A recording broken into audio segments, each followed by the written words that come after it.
in the first place? Well, there's really only one reason: post-war prosperity.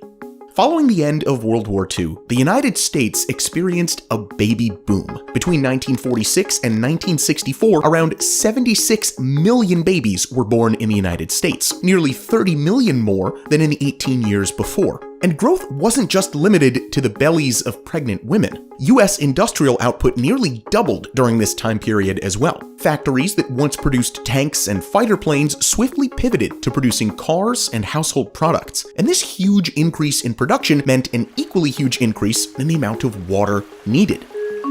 In 1950, the United States was withdrawing around 180 billion gallons of water from its rivers, lakes, and aquifers every day. By 1960, that number rose to 270 billion.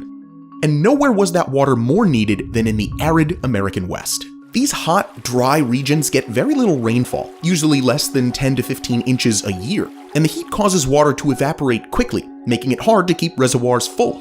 This problem was most apparent in places like California, Nevada, Arizona, and western Texas, where the population was quickly rising. And the need for more easily accessible water wasn't just a problem for the people in the United States.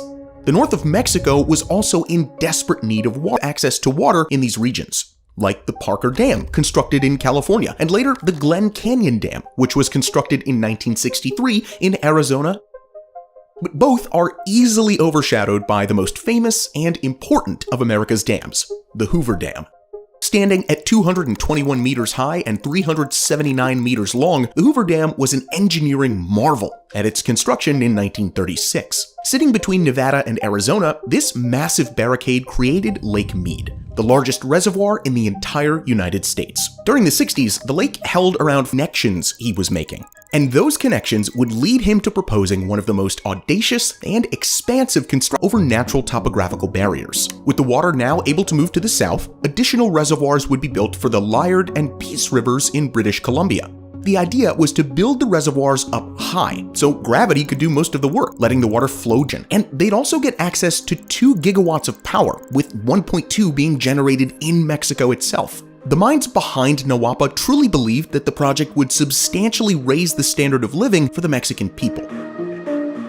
But, of course, the biggest winner from this deal was the United States, getting nearly 78 million acre-feet of water annually, easily accessible and ready to be used to support the growing superpower. Increasing irrigable land much reached the same conclusion. All of this was possible from a technical perspective. You really could divert Canada and Alaska's rivers